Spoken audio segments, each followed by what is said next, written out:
Let's fucking go. You are listening to the Outlaw Apostle Podcast. I'm your host, Troy Neff. I'm the fucking guy. Who knew I would make it this far? They hated, they never believed me. Yeah, I would never drop the ball. I know I'm making it easy.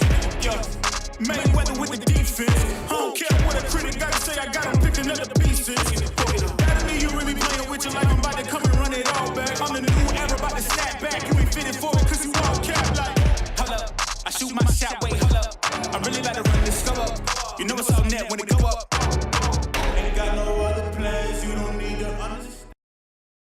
And good morning. This is the Outlaw Apostle Podcast. I'm your host, Troy Neff. I'm the fucking guy. And the other fucking guy is in the room. Leo behind the controls. Good morning to you, Leo. Good morning, Troy. How you doing today, man? I'm doing good, man, but these fucking sandstorms are killing my car. I got to get those fuckers inside.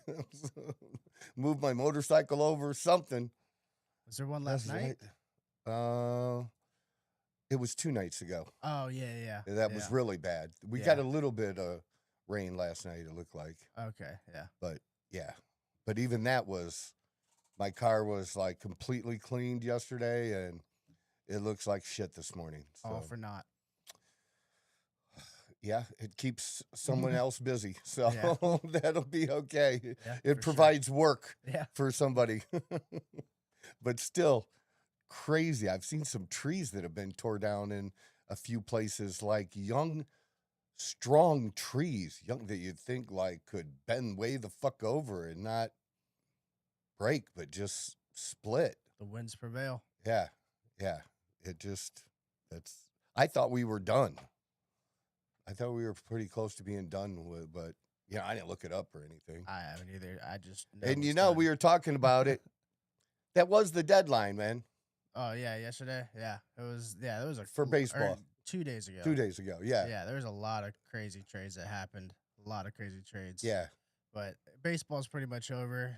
Scuba went to the Dodgers. There's a lockout coming. Baseball's dead. So what's everybody's saying?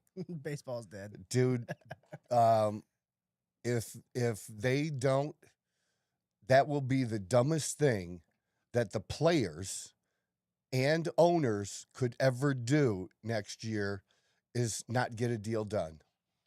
Yeah. You're going to get zero sympathy from fans, okay? The players aren't going to get the fans on their side. The owners aren't going to get the fans on their side. The fans are going to say, we build you motherfuckers stadiums or participate in the building of your fucking stadiums. Hell yeah. You're billionaires, and people hate billionaires right now, Yeah. right? You're fucking billionaires, and we have players who are making $100 million or more who can't even bat 300. Yeah. Pretty much. Or close to it. Pitchers can't even throw a complete game, Yeah. right? Nobody's going to feel sorry for those motherfuckers. I don't know. I don't. It's if you can't split up that pile of money, then both sides, you're way too fucking greedy, and that's what you're going to get from the fans. Yeah. And you really, at this time, want to hurt the game like that. Because I don't know what's in the contracts, but, if there's not a baseball game being played, does ESPN have to still pay for it? Is it guaranteed money? You know what I mean? That's a good question. Yeah, I don't know how the contract's driven up with that, written up with stuff Between like that. I don't either. But I know how to ask questions. Yeah. And it just would seem odd or very dumb of Disney to make a deal where if they don't get the product, they still have to pay for it. I don't think they would pay. I don't think so either. I wouldn't pay for it. I mean, what the fuck are you paying for? Nothing? Yep. And then what? I mean, one of the reasons LA has the money to spend that they do is not just the TV contracts that they all participate in, but the local one. Yeah. That I don't know how much of that they have to share. Maybe a little bit, but it's the biggest in baseball. Yeah. because you got, I don't know how many millions of people spread out in Orange County, Yeah. but it's millions and millions. Mm-hmm. Okay. New York is tight. They go Yeah. straight up. LA's spread out, and they like their baseball in LA. The fans do. That's that, and like I said, that's a big money contract for the Dodgers. Another thing, another thing I heard, which I was unfamiliar with, was that originally when the Dodgers like went broke, they were bankrupt, and that's when like Magic Johnson came in and bought the fucking team and shit. The MLB reworked something to where they can keep like way more tax dollars than like the average team. That's another something that I saw as well. They're talking about it on the Pat McAfee show, and I was just like, how the fuck is that fair? Like, how is that just because they made horrible financial decisions in the past? Like, they get to keep more tax dollars to help them pay so they don't go like bankrupt. I didn't understand why the fuck that would be allowed. Well, wouldn't that have to do with the city or the state, LA, the city, or the state of California, just like they make deals they do make deals on taxes. Yeah. Okay. Mm-hmm. And here's how the typical deal went down in Toledo. When we built the new Jeep plant, they got so many years, like say 20 years tax abatement, which is a long time. Okay. But what they would agree to do is they would still to agree to pay the property tax amount that went to the schools, because that what made it pleasing for everybody then. Mm-hmm. Hey, money is not going to be taken from schools. The schools are going to, in fact, get more money here. But the rest of that property tax, they get an abatement on that. And I don't know that that's the deal in California, but it's going to be something similar to that, where, they're for a period of time, maybe Magic Johnson made that deal. Like, we'll buy the team, but if we buy the team, then they're making deals with the city. You got to help us out and do X and X. If you don't, we're not going to buy the team. Team goes bankrupt. You're going to get nothing. Yeah. So it's and fairness, none of it is fair, man. And I don't like it. I don't like it. But this is something that we've been doing for decades now. It's the type of corporate subsidies that I don't like. Okay, because I'm big. I'm big on capitalism, but these partnerships like this, I really don't like it. Now, do I think the city or the state has some responsibility if a deal's going to be done? The city and state responsibility, or where their money should go, is not getting a bond. Okay, because that's what they do. They get cheap bonds because the city can borrow money more cheaply because nobody's going to let a city go bankrupt, right? Yeah. So they can do that. But the fact that you want these teams to just pay for themselves, but this city might be able to offer more than this city does, and that happens. That's why Browns left and went to Baltimore. You won't build us another stadium? These people will. I do not like that kind of corporate welfare. Yeah. You know what I mean? It's just you're picking and choosing winners. And I think if these owners had to finance these stadiums themselves, they would stay in the stadiums longer. Mm-hmm. For one. And another reason another reason to build a new stadium is? What's that? Because the tax abatement's gone. Mm-hmm. And if you build a new stadium, you get a new tax abatement. Yeah. It resets the clock on it. Uh-huh. Yeah. Or they're making a new deal on it. Yeah. Right? Either way, they're making money. Sure. That's all they care about. They are. But to go ahead. I was say to clarify, so it is referred to as a tax, but it's not your traditional tax. It's called like basically an MLB tax, but basically, they're allowed to keep more of their local TV revenue and stuff like that than your average team. Yeah. And that was part of, it says something that extended through 2039 as part of like the whole, contract and everything coming back up. right? Just so, yeah, that's But it's other fucking teams bullshit. that tax, other teams get that money, that little bit Let's of see it. here. It's spread around amongst other teams. So And then here's what happens. You know what the Oakland A's do? what's up? They pocket the money. Oh yeah. Mhm. They don't improve their team. Yeah. And then they bitch about the Dodgers buying championships. Well, yeah, actually, I do know for a fact that every team, as part of like their TV deal with the MLB, every team does get $200 million to do whatever. That's the the fuck big. they, That's yeah, the big deal. That's the big deal. They get $200 million, and they're afraid they're use it on their stadium, their staff, free agency, whatever it is. Whatever it is. But most of them, like you said, it's not just Oakland. Like most of them fucking pocket it and then bitch about it the other way around. Well, I would say there's at least a bottom 10 teams mhm. that you almost feel are not even trying to be competitive. Yeah, that's You why know, they you want know a what I mean? floor. Yeah. It's just about putting a product on the field. You don't want to be the worst one of the year.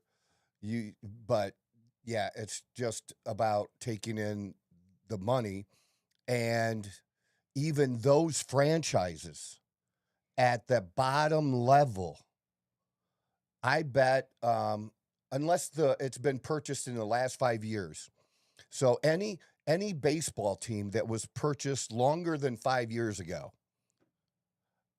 all of those are worth more money today in just 5 years than what the owners paid for it. Oh yeah, for sure. And in some cases, it's billions. Mhm. Like that's where the money people think is in being profitable. Being profitable is great. But look, the WNBA is not profitable. Yet they just had their first team. This is why they're not going away. Okay? Even though we have some issues, and we'll get to the issues about how stupid they fucking are.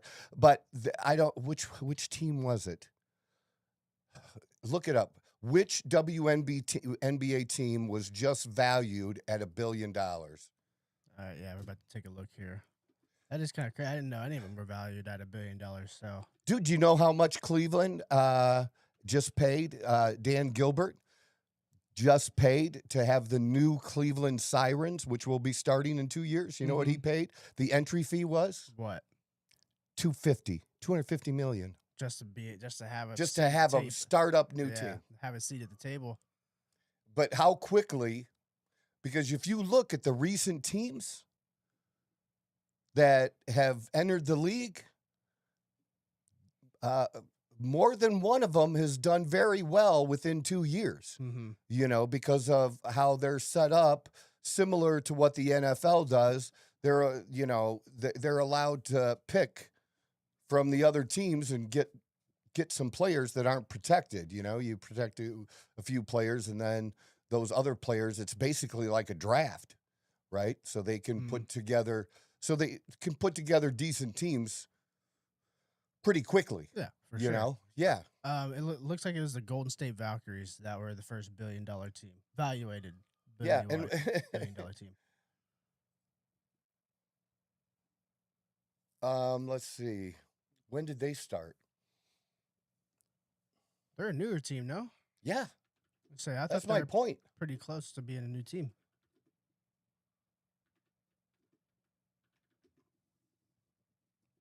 Let's take a look here. Yeah.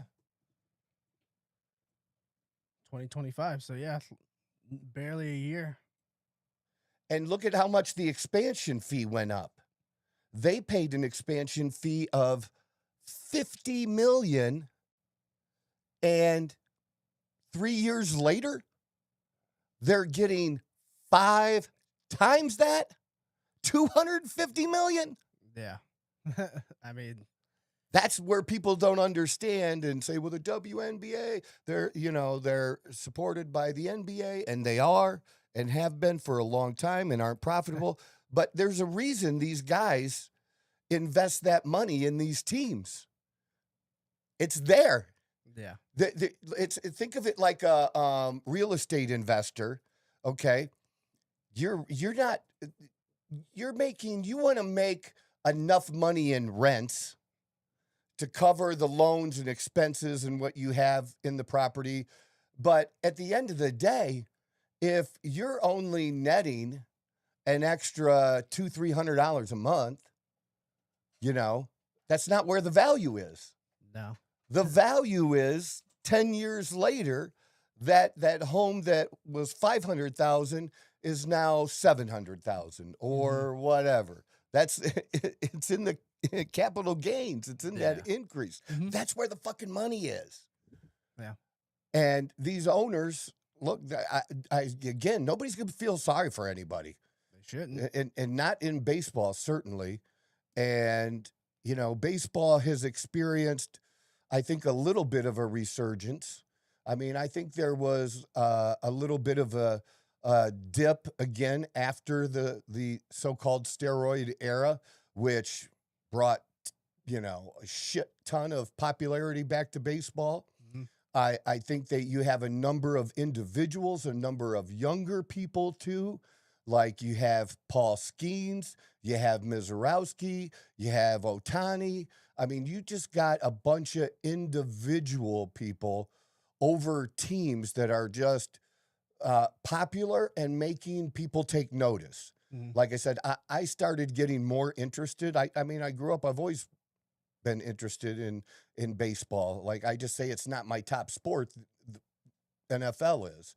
But I certainly have become more interested the past few years and been going to more games again because of Ohtani. Because I want to see somebody do something that hasn't been done since Babe Ruth. And I'm old, but I'm not that fucking old. So I know the legend of Babe Ruth. I didn't get to see Babe Ruth. Same. Yeah. But seeing this, and who knows with his elbow and his injuries how much longer he can do both. Well, Babe Ruth didn't do it his whole career either. Yeah. He was pitcher and he hit, at the beginning of his career. So and was phenomenal. I'd say he's pretty good. Yeah. I mean, I don't know if he was the number one pitcher, but top 5 when he was pitching, Yeah, for sure. And that's when they could really fuck with you and throw all kinds of shit and spit on the ball and scratch it and scuff it. No rules and shit like that, pretty much. Essentially, it was they think it's hard now. Like back then, it was way harder because there's just such a massive difference in the bats were massive. Like, people think that was an advantage, but, that shit was hard. I picked up one of those old school bats. I think it was Ty Cobb's bat that I picked up when we went to, Louisville or some shit like that. But that bat, I don't know how the fuck you could possibly swing that efficiently every single time, but he did. He was one of the best hitters of all time. All time. I mean, they probably right behind Pete Rose. To say they cite the pitching back then, but, it's just, like you said, there's so much more shit that they could do compared to now. Now you got the pitch clock. You're on a 15-second plan right there. You got 15 seconds to make your fucking decision. Batter has to be looking at the pitcher at the 8 second at 8 mark. seconds. So there's really. And then you have that one dick that fucks with everybody by not looking at him till the 8 second thing. And, why don't anybody like me? Because you're kind of being an asshole, dude. And and it really doesn't show up in the numbers that you're really getting much of an advantage. Yeah. So if it was really providing the team advantage, the only thing you're really doing is irritating the fuck out of everybody. Yeah. So pretty much. I know Jose Caballero on the Yankees. Yeah. I didn't give a shit. My only problem is But no, because he's on your team. Yeah, but my only issue is that they didn't warn anybody or anything. They just kind of just did it right there out of the blue. That's my only issue with it. At least give them one warning. Hey, don't do that. And then if they do it, yeah. But they didn't. And I didn't even introduce you. Good morning to Mikey G. We're good morning. fucking talking into baseball. Yeah. And I can't believe you haven't said anything yet. About You don't like my hat? Oh, the Yankee. That's the first thing I noticed before I even walked in here. You didn't say. Well, that's a great looking hat, Troy. I love that hat. This is actually a really cool hat. I know. I bought a couple of them. Literally, one Yankee hat. I think I got the Diamondback one too. Oh, the red, white, and blue one. Yeah, this one. They did this for all the teams. Yeah, for the 250. Yeah, I had one like that, and Yeah. it didn't fucking. I make told it you I move. had more Yankees hats than probably Anything else. any other baseball team. Good. It should stay that way. Yeah. Fuck the Dodgers. Yeah. They're just catching strays right now, but fuck the Dodgers. Yeah. Well, they deserve it. So, Yeah. in some ways. Unfortunately, So- this is going to be a lockout. I just don't see a way in that they What's won't the be. main issue? Is, They want a bigger percentage of the revenue, so and how much? owners and a good amount of fans, they want a salary cap and a salary floor. So because, like you said, there's about 10 teams or so, give or take, who basically just put a team out there because they have to. But having that floor means they actually have to invest in their team. But owners don't want to pay guys fucking $800 million, and that number would only increase. So, like, the players obviously don't want to put a cap on how much they can make. They want to be able to make $800 million one day. So, like, there's that friction there. Here's my question, though. If you don't want to pay $800 million, why are you? Because they can. They want to try to win, and that's pretty much it. Well, that's what I'm saying. Like, you can't have it both ways. Yeah. You can't say you don't want to pay $800 million and then one of the owners pay $800 million. Yeah. I mean, I can't sit here and say, like, it was one owner, but I don't think a lot of people kind of just dropped out of the race for Juan Soto when that number was starting to get past $600 million. Then it came down to, like, pretty much the Yankees and the Mets and the Dodgers. Like, those were the only ones that were willing to pay that. So, like, they were willing, but, like, there's still a whole league of teams that just aren't willing to do that because it just doesn't make sense for them. And that's an absurd amount of money to be paying somebody, $800 million. And Juan Soto's a great player, but he's not playing up to $800 million expectations. How much of an impact does it make that they sometimes, in some cases, are pushing the payment way out into the future? I think it's, well, a lot of teams do it, but the Dodgers, they actually put up a graphic in this. They have like 1.1 something million in deferred contract. And I think the next highest one is the Blue Jays, if I'm not mistaken, at 180 something million. So Well, you said you meant 1 billion. yeah, sorry, 1.1 something. I think it's like 1.17 billion in deferred contracts. Well, isn't one of the things you could do instead of having that salary cap, not let them defer that shit that long?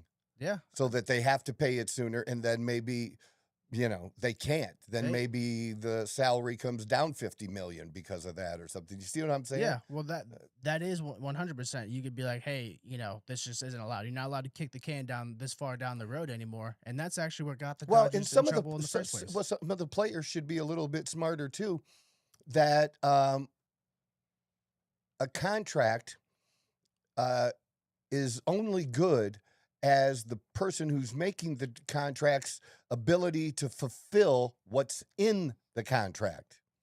Yeah. And if later on they make other bad decisions that cost them $1 billion, maybe they won't be able to pay you, and you can sue them. Mm-hmm. Big deal. You'll get a judgment and you won't get your money, and you'll have spent, $1 million on attorney fees just to be told you win, and you're not going to get payment.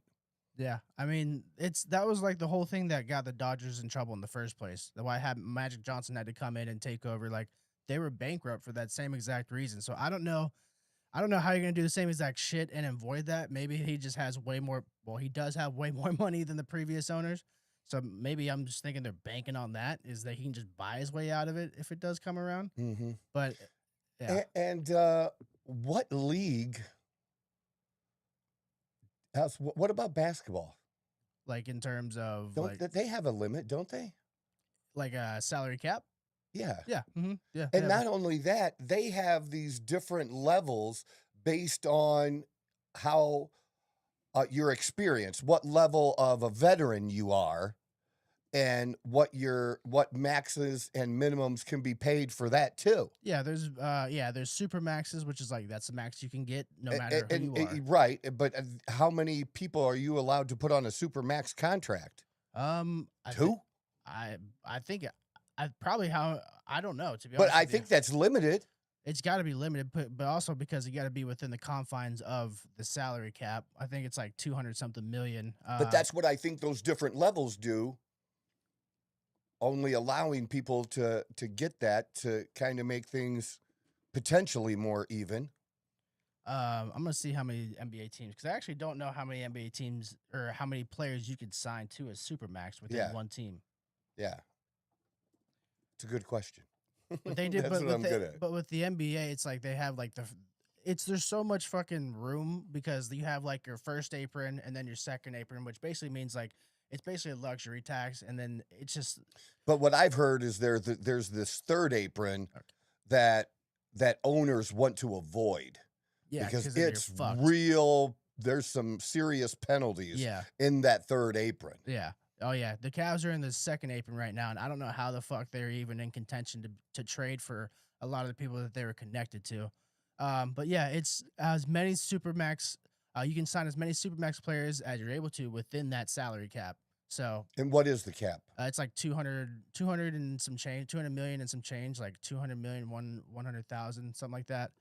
Yeah, and if you got one player taking 70 of that, who the fuck are you going to get around him? That's where you got to have good accountants. Well, and that's why look, LeBron's playing for $8 million. Mm-hmm. Yeah, I mean, even I'm going to tell you, at the last year of his career, is LeBron James worth more than $8 million? Oh, for sure. Fuck yeah, 100%. It says it used to be 2 Supermax players, no matter what. There's 2 Supermax players per team, and then that got eliminated. But yeah, but teams, how many? Okay, then how many teams have more than one player on a Supermax contract?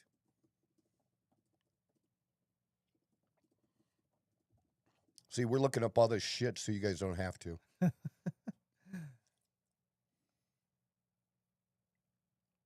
Doing a pretty good sports show today. So no teams have more than one player signed to a designated veteran Supermax contract. There you go. Which makes perfect sense. Yes, 100%. 100% yes, it does. Makes sense. The thing about the NBA over the other leagues, and that's changed now, was the guaranteed money. Mm-hmm. That like virtually every fucking contract, the whole thing was fucking guaranteed. Yeah. You know? And then you have people that I just despise as athletes like Embed. Mm-hmm. I just don't like him. Yeah. I don't like Joel Embed, 76ers. Embed. Yeah. I'm white, man. I don't know. I don't like him. Yeah. That's fine. I don't like him because I don't like people making that kind of money and not playing. And honestly, I don't know that all of that wasn't some of that mental shit. It wasn't because like he had like a torn ACL, was it? From my understanding, I know it's always been like, some sort of knee injury or leg lower. It's always been a lower body injury. I think some of the time gone was like mental shit. It could be. I don't recall him. I could be wrong. I have no idea. But speaking of this, the second apron though, that's why the Celtics. Well, one of the reasons the Celtics had to trade Jaylen Brown is because they're gonna have to pick between Jason Tatum and Jaylen Brown, and they can't have the two because they won't. Just financially, it's not viable. So like that second apron, that's where, like you said, shit gets real. And then you get in that third apron, anything past that, like. Yeah, if you get into that third apron, it's. I don't know what the penalties are, but I know because I know when I learned a lot about that was related to the New York Knicks and their talk about their situation and keeping the team together and that third apron and trying to avoid that third apron. Yeah, but I don't understand why other leagues. I think it's going to be hard to make a case that baseball is more special than basketball and football, who have caps that baseball shouldn't have a cap. You know, I mean, and these guys again, you all are making, and I all for it. Make all whatever somebody. I think you should get whatever somebody pays you. You know, nothing is more irritating though than like Deshaun Watson, or to the NFL, getting $260 million, all of it guaranteed. After this season, when he can go anywhere again, and some dumb fucking team is going to pick him up, okay, for $20 million, okay, he's going to have made the most, at the end of his career, he's going to have made the most money, but been the worst quarterback.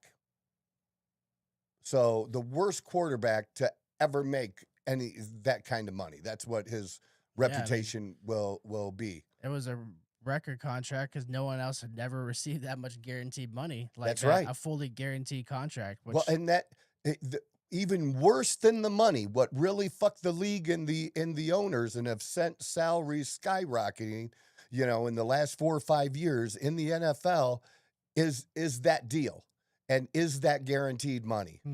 Because the only thing he ever did was, it might have been 2. I'm pretty close on this because I'm getting my football thinking brain back on again as we are getting into the season. 1 playoff game. He won 1 playoff game. Deshaun Watson? And no more than 2. Yeah, I think he won 1.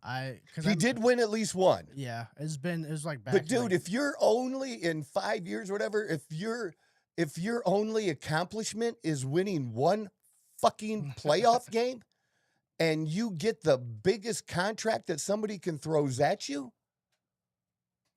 Yeah, they won. Yeah, it was the 2019. It was a wild card round game against the Bills. I do remember that now. Okay, that was the game. Is that the only one he won? Yeah, he's 1 and 2. He's been in the playoffs twice. So after they won after they beat the Bills, they lost the next game. Yeah, they lost to the Chiefs. And then another first round game they lost right away. That's how the only way they could be. Well, he could be 1 and 2. Well, 2018 they lost to the Colts, and then 2019 they beat the Bills, but then lost to the Chiefs. Right, that's the same thing. Yeah. So that's lost in the first round, won in the first round, lost in the next. And that was 2018, 2019. Yeah. This is 2026. Yeah. That's quite a bit of time. And he hasn't done shit, even when he was able to. When his suspension time was over. He hasn't even been a 500 quarterback. He hasn't been on the field. And there's a quarterback battle. Are you kidding me?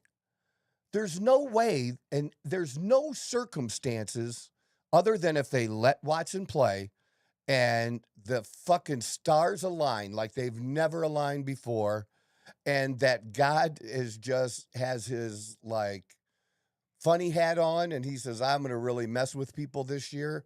This is the year I'm going to give the Browns a Super Bowl. Yeah. And the Browns go to the Super Bowl. That's the only way that Deshaun Watson could ever wear a Browns uniform after this year. That's it. Yeah. He's not wearing a Browns uniform. That's not going to happen. He's going to be gone. Why do you should be concentrating on he's a backup that maybe you might get lucky and somebody might give you $5-10 million for Watson during the season because they need a quarterback, because look, we had how many seasons now we're having quarterbacks come out of retirement, with 3 games left in the regular season and shit, right? Yeah, Phillip Rivers. Yeah. Oh, Phil, even though he didn't do too bad for an old chap, I'll give him that. Yeah. Honestly, I think if Deshaun Watson wants to play this year, by how much they're paying them, they almost have to play him. You just drafted a quarterback in the first round. Who? The Browns? The Browns. No, they drafted Shador Sanders in the 5th, and then Dylan Gabriel. Was he the third? He was in the 3rd. Gabriel was the 3rd round, but I'm going to be honest with you. He's no good. He's no good. I'm still telling you, I'd rather have those two be battling it out this year and to determine what you do next season? Because are you going to clean house? Are you going to, it's supposed to be a quarterback rich draft next year? But why not see? I mean, they didn't have a winning record, but I don't know. I think Shedeur was 3-4, and he had some really good drives. He had some bad drives, but he was thrown in there and wasn't expected. He was 4th on the depth chart, man. Mm-hmm. And he came in and threw some balls. I was impressed some of the time. He didn't have a lot of help last year. Hell no. He was basically made the captain of an already sinking ship on that offense. Like, he was fucked. But I think that so far what it seems like is that Shedeur Sanders has had the best camp so far, then Deshaun, then Dylan Gabriel. But the way that Todd Monken coaches is like, I don't think he gives a fuck how much you're getting paid, how long you've been in the league. He's that old school type of coach where if you give us the best chance to win, you're going to be out there. And the players have responded to that. It's talked about how like they really like him because he's a fucking hard ass, but in a good way, like a hard ass that gets on you because he knows you can do better than what you're doing. And I respect that. I do too. But that still comes down to the guy grinding and really with the media last year, Shedeur Sanders handled himself pretty well. Hell yeah, he did. I root for him. He didn't really like say dumb shit like he said people all have the been right saying. things. Yeah, and you want that too. He was just waiting for his opportunity, and it came. And I think he handled himself well during that opportunity. Yeah, I mean, very few people could walk into that situation and actually make something out of it. Like that whole team is depleted of weapons. Like they've kind of reloaded with some good draft picks in my opinion. Yeah, they have a couple really good rookie wide receivers. Yeah, but like I don't think anybody could have saved that team, to be honest with you. They were fucked. No. And it was just about seeing what you had with Shedeur. And I personally think he was much better than a 5th round talent quarterback.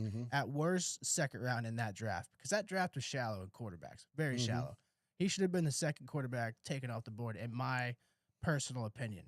But I'm not a fucking NFL GM, so what the hell do I know? I guess. Right. What do we know? But I know we totally are doing the Trump weave today from our talk of the contracts, really. But yeah, it changed everything. It was just a shit thing, and the NFL held strong for a long time in not having fully guaranteed contracts. I mean, if you got half your contract guaranteed, that was pretty big. And that's what I used to, when people would talk about NFL contracts, and I can't believe he's getting $45 million. Like, dude, it's $20 million is guaranteed. And after that, they can tell him to fuck off. It doesn't. So you because people would get mad at the players for holding out and stuff like that. I'm like, really? They have to do this to get what they can get because their contracts aren't guaranteed. That and their bodies are. Who knows when your fucking body's gonna give out? That first big injury and you don't hold out. Like I don't know. I understand that aspect of it is trying to get your money before you can no longer get that money. Yeah, so it sucks for the fan, but like that's just the business of the sport. It's just the business. You can't get around that. But I don't think ever will. Huge mistake if there's a lockout in baseball.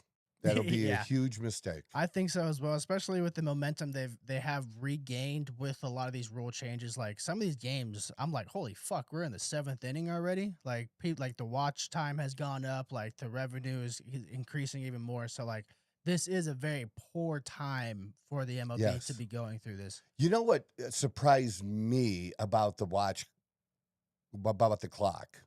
The biggest thing that surprised me, and I was at spring training games a couple years ago when they were starting it all as well. Beer sales usually stop in the 7th inning. And if you're shortening the game by, say, 20, 25 minutes, how much money are you losing in beer sales? That's a good question. That's probably dependent on each organization. Yeah, but it's got to be something. Yeah. I'm not 100%. I mean, I don't know how that all would you work. got all these people drinking their Mick Ultras. Yeah. What? Interesting choice there. The Mick Ultra. Is that what you see in the crowd the most? Is that what you notice? Yeah, I see a bunch of pussy guys drinking Michelob Ultras. What's wrong with Mick Ultras? It's not that bad. and I see the women drinking Budweiser. Yeah. Concerts too. Yeah. I don't mind. The women are drinking the real beer, and the guys are drinking the sissy beer. That's or what's 2026. that other one? What's the other sissy drink they all drink too? What's that? I don't know if it's yeah. That's good. You caught me off guard with that. That's good. No, it's more of a drink. They have like White Claws. White Claw. Oh yeah. Okay. I hate If those you're a fucking dude things. drinking White Claw too, you're a pussy. I don't like them. I don't like the way they Put that taste. in a fucking clip. Yeah. I just don't like the way those things taste. But I would be. Well, congratulations on you trying it. Yeah.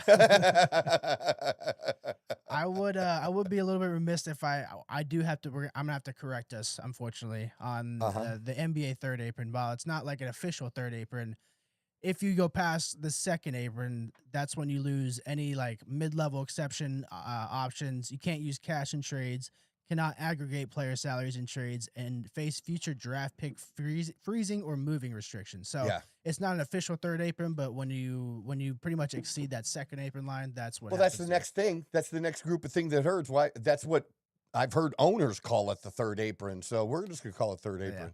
Fuck it. It must be a media thing. This Fuck thing- 'em. Yeah, that too. Whatever. Yeah. Like that. So how about our guy Aaron Rodgers? Yes. Let's do that before we get on to the WNBA. I'm telling you, as a Steeler fan, that I didn't really. I had respect for Aaron Rodgers. I was never, obviously being a Steelers fan, I had a little bit of hate, a little bit, because he took a Super Bowl from us. When that's Ben's loss in the Super Bowl to Aaron Rodgers. But I thought, for 1 year, why not? And then I watched, there's a docuseries, I think, on Netflix For with Aaron Rodgers. I'm not too familiar if there is, to be honest with you. Yeah, just different things. And then, of course, COVID. And, he's kind of my COVID hero, too, and his Oh, yeah, views on that absolutely. and what he said. And, I mean, I've just watched things where it goes beyond just seeing him on the Pat McAfee show to find out more about the individual. And, I've come to like him a little more. Oh, yeah. And then after the other day, I got love for Aaron Rodgers now, and I hope we do something with that this year. I think we have a chance. I think the Pittsburgh Steelers play probably in the toughest division in the AFC. There's no way that the Bengals are going to be as bad as they were last year. There's no way the Ravens are going to struggle, and we're still in the playoffs. So I think there's a potential for 3 teams to make the playoffs out of that. And obviously you got to say also in the East, that's going to be a pretty tough division too. Yeah. Aaron Rodgers was my goat, one of my goats, just because I just like the way he played, and he's like one of the more athletic quarterbacks to do it all time. But once the COVID stuff hit, that's when he solidified as one of my goats, because he just gave a giant fuck you to the whole world and stood on it as well, never backed down. And that's ever since then. I was like, yep, you're always gonna be one of my top players ever.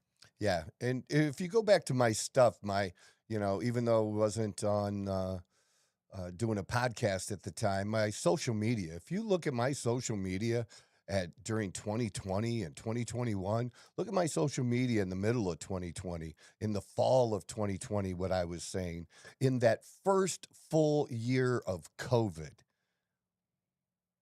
And I just feel like Aaron Rodgers, what I said was true, what I said was right. And these people defending Fauci now and trying to claim the things that were the things they tried to get us to believe then that turned out to be false, that we pointed out were false. And now you're still trying to hang on to those things are true. Go fuck yourself. Like really fucking hard. Go fuck yourself. Does that trigger me? Does that make me angry? Does that make the white man angry? You better fucking believe it does. That's still in my crawl. That I still hate that. Mm-hmm. And people that have these ridiculous beliefs about COVID and that the COVID vaccine, which you were all against Trump, but now the vaccine saved millions of lives. The number one thing that determined somebody's survival if they got COVID was their health. What were their other health issues? Or that they had no other issues. It was their age. It was whether they were fat or not, whether they worked out or not. You know, it was their diet. That's the stuff that mattered and determined whether somebody died or not. Mm-hmm. And to the vaccine, I still have people, I answered it on X today, somebody saying, I remember that it was just supposed to make it not as bad. They didn't say you wouldn't get it. Yes, they did. Yes, they did. At the very, very beginning, for months, they said that, until it was found out that people started reporting that they were getting COVID and they had gotten the COVID shot. Yeah. It wasn't stopping anybody from getting it. And people who didn't get the shot, you know what? Millions of them survived. They got COVID and never got the shot. So to say, you know how many people that the COVID shot saved their life, that if they didn't get it, that person would have died? That's not true. You don't know that number. I don't know if we can even guess at that number because of the way everything was lied about and fudged. So fucking crazy. But as we go into the Aaron Rodgers, can you do the short one that I sent you first? Just because it's short, and then we'll get back into the other one. And I love, crank up that sound too. This is so funny. 19! Go, Quest!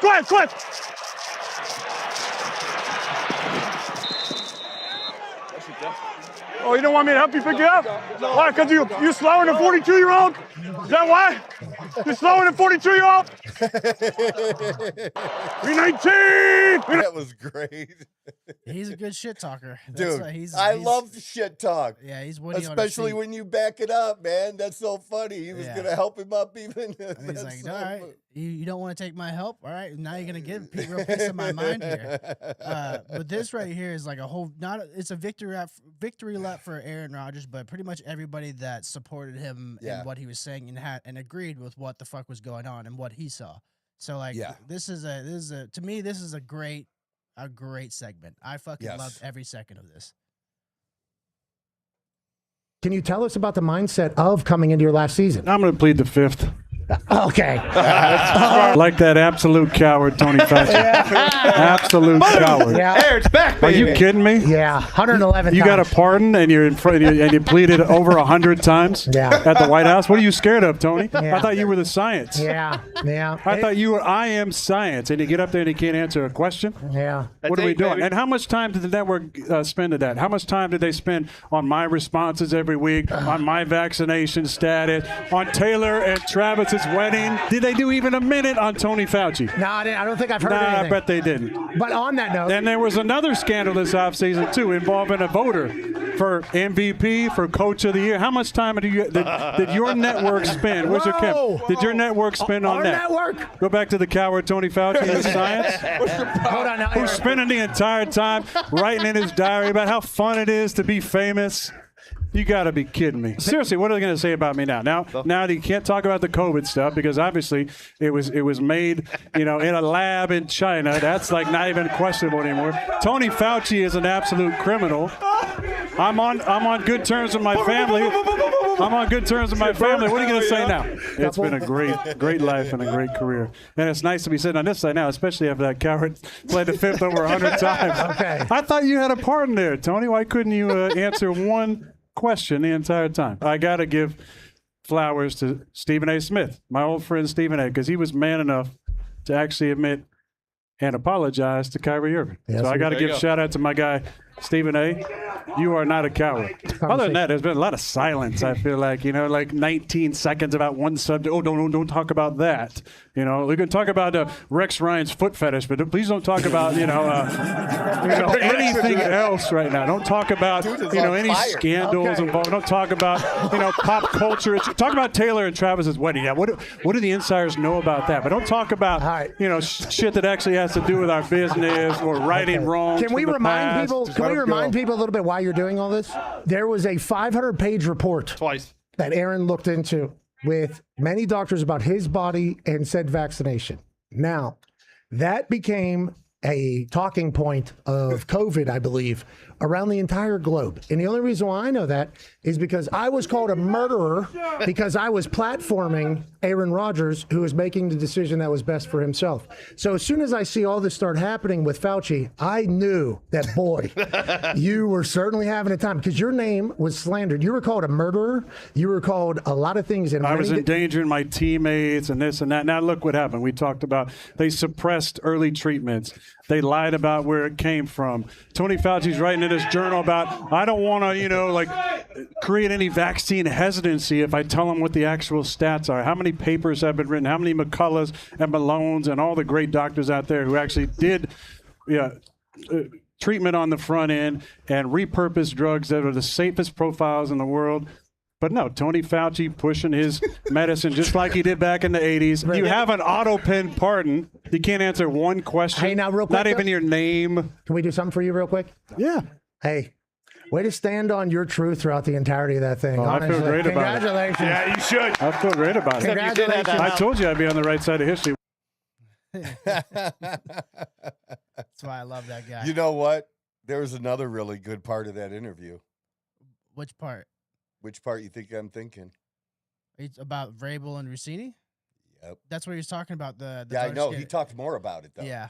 I mean, I could have made it longer. I didn't know. Yeah, I know. It was good. So, that was like perfect. That was like, but it was good. I encourage people to go watch the whole thing. Yeah. Pull it up. Watch that whole 10, 15 minutes or whatever it is, because the Vrabel Rossini thing, he's not wrong. No, he's not wrong. And the fact that it's just being swept under the rug, you can. In fact, it's not about the fact that somebody was cheating on their wife. Okay, because who cares? Not our business. But when you're cheating on your wife with someone who is fucking the head coach, and you also get to vote in Coach of the Year, MVP, when you have potentially access to information that, because they're all trying to, that's the job, is for each person to develop relationships with different people that can potentially give them information that can help them be first to report something. And, most of these guys, these coaches aren't gay, so these male reporters can't go fuck the coach to get inside information. Yeah. She could. 100%. And did. Yeah. And she should have at least had the integrity of her business to she didn't have to divulge any information, but just to say, somebody else, some other colleague who doesn't get to vote in it, whoever would be next in line, and there's got to be a list of them, right, that they have, should get my vote. Should get my vote. And Aaron Rodgers brings that up, and it's like Pat was having a hard time, but that's ratings gold, man. Oh yeah, that whole thing, it was a 28-minute interview, and like that, everybody the next day was talking about it. Yeah. Everyone. And they're even talking about it on the show, like, they're like, hey, like they had Eric Hosmer, former baseball player, on there. He's an analyst. He does his own shit now, but they're like, yeah, you got anything to say? Like, you got anything to get off your chest? Like, it was just funny as fuck. But Pat loves that shit. He's right there with Aaron. He just has to go about it a different way because this is Aaron's last year of his career. He said I used to care a little bit. Now I just don't give a fuck at all. So he's like laying it all out there. Pat's got to be a little bit more remissive, unfortunately.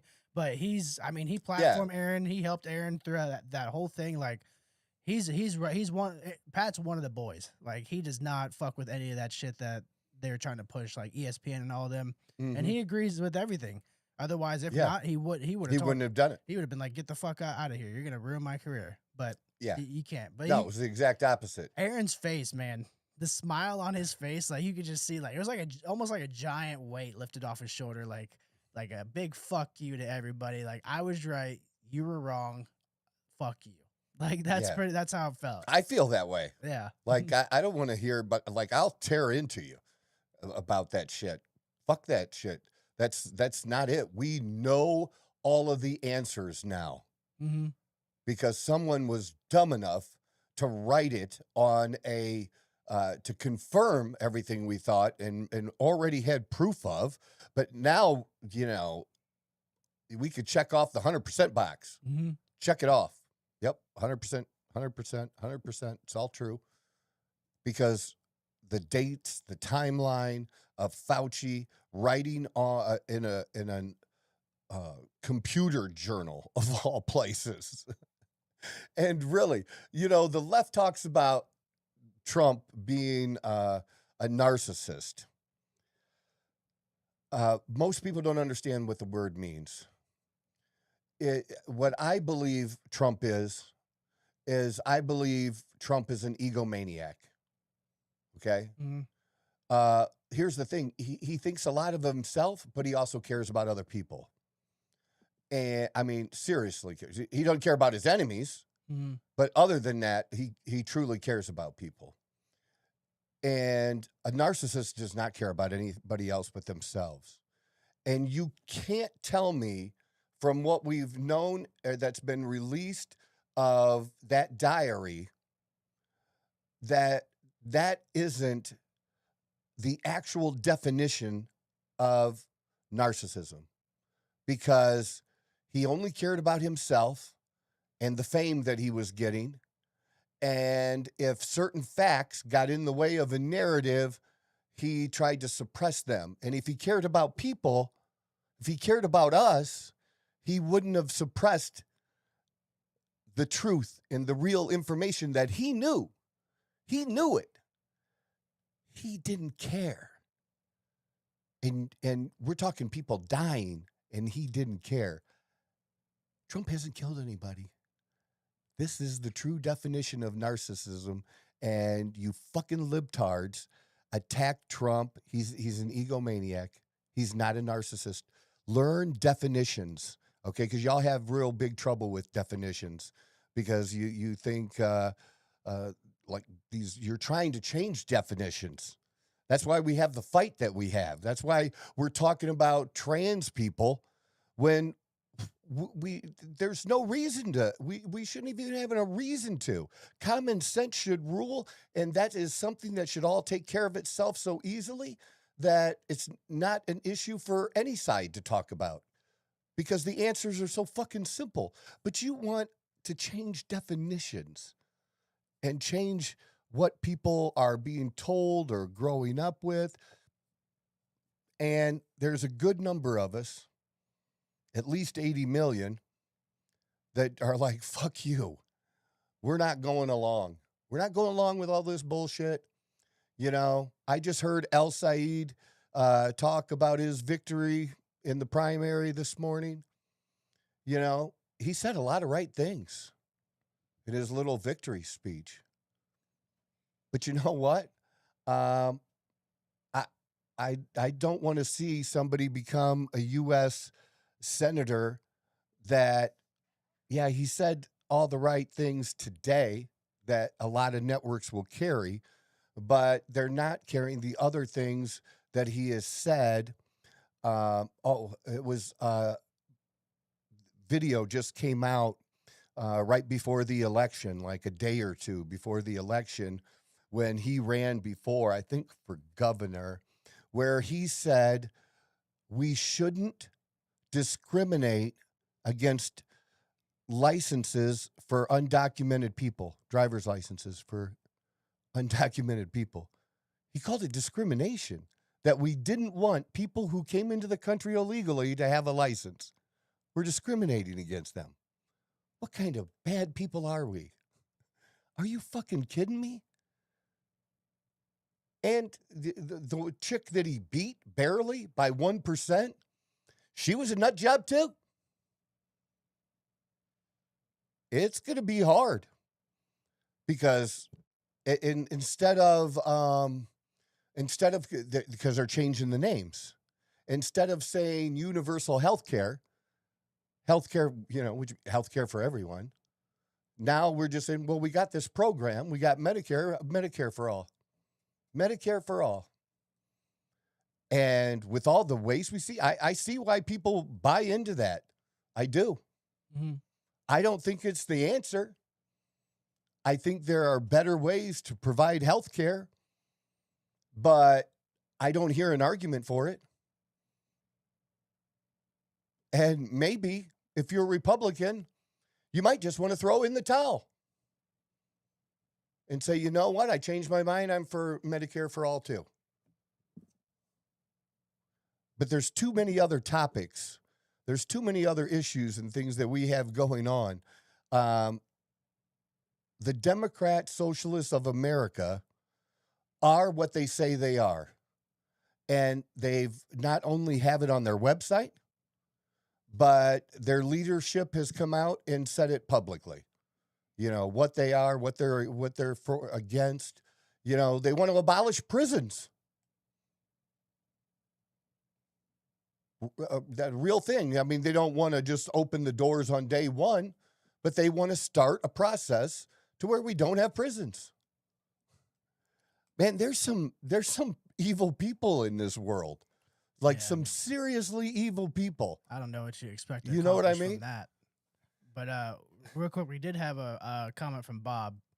And I was curious what they were talking about, you know, of Fauci in the 80s, because, you know, that is before my time. AIDS. Let's see what Bob has to say. Having HIV and knowing the history of the AIDS epidemic, the moment Fauci started talking during COVID, I knew it was bullshit. Look into the early days of AIDS, and you'll see he's a fucking monster. Which now I have to, because I wasn't aware that he was big then. Big into that, dude. Because he's been around for over 40 years. Yeah, that's crazy. He's now part of two fucking. And you know what? Nobody can dispute Bob, because that's his lived experience. Mm-hmm. And there's nothing more important than your lived experience. The left tells us that all the time. Yeah. So speak your truth. So Bob's speaking his truth 100%. And if liberals don't like it, whatever, you know, get the fuck over. Here's a taste of your own. Go medicine. suck a dick. Yeah, pretty much. But that is crazy, man. The fact that he's tied in now to AIDS and now COVID, like that does kind of fucking blow my mind. And it just makes you think like everything really is fucking simulated sometimes, man. Like, dude, right? They're like, yeah, we need the big guns for this one. And they're like, who can we get? Oh, I don't know. The guy who's obviously the face of the science of AIDS, apparently. Like, I will be looking into that though. that's nuts. But yeah, I really like. If you have a chance, watch that whole 28-minute interview. Think about that though. See, like when young people want to diss us old people, like, you guys' time is up. Like, fuck you. You don't know until you get here. You don't know the difference between 60 and 30, between 50 and 30, 40 and 30, the difference between 40 and 60, 18. You don't know until you get here. Because all along, I thought I knew shit. But I know way more shit now. And here's the thing. You can be smart. You're smart. You can be smart. Thank you. Yeah. Being wise is something totally different. To be wise, you need experience. So it's a combination of intelligence and experience is what makes somebody wise. So I don't give two fucks if you graduated from college when you were 16. It just means you're a real smart motherfucker. Mm-hmm. Doesn't mean you're wise. Yeah. You don't have there. I mean, the things, dude, and you want to talk about expensive? People think fucking college is expensive, and it is, and it shouldn't have to be. But you know what's really fucking experience? What really is expensive is making mistakes that cost you 15 grand, that cost you a home, that cost you a business. Those are some expensive motherfucking lessons. And life is the hardest teacher, and it charges the most. And I have felt that pain for 58 fucking years. The difference is I never stay down. I keep getting up. I keep going on. And I'll tell everybody to do that. But yeah, you got, you're smart. You're on the right track, you know, as far as things go.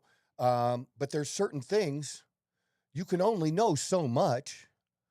Because you can learn history, you can research history, but there's only, you know, there's different versions. Mm-hmm. So whose versions is right? You got to be able to decipher that and go through that.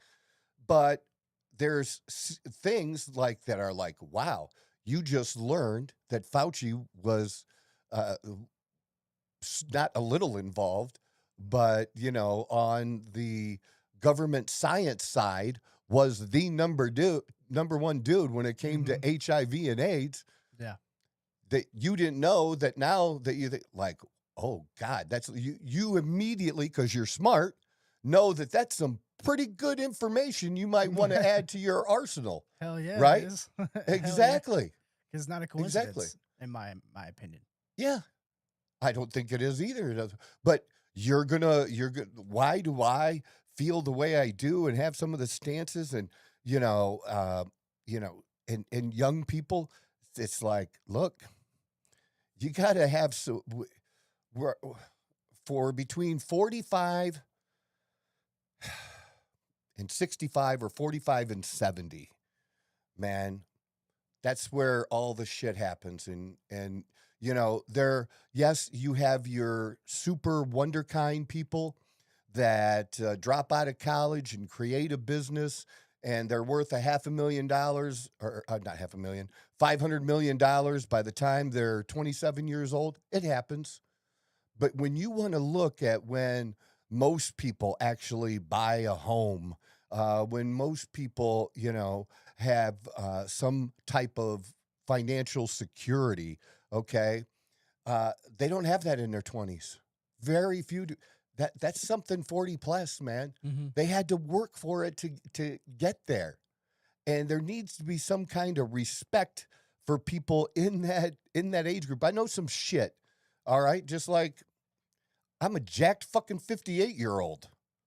Okay. I know a little something about weight loss and muscle than somebody who took an online class. Okay. And is 5'9", 130, 140 pounds. You're going to show me how to put on muscle. You're 21 years old. Oh, I added some muscle. Yeah, because he was 120. Yeah, you can only he go did. up. No, he did. He was 120. He told me. Now he's 140. Yeah, congratulations, man. You still look like a fucking stick. Yeah. And I'm not saying there aren't people that you can help or things, you know. That's the kind of person you put with new people to show people how to use the machines.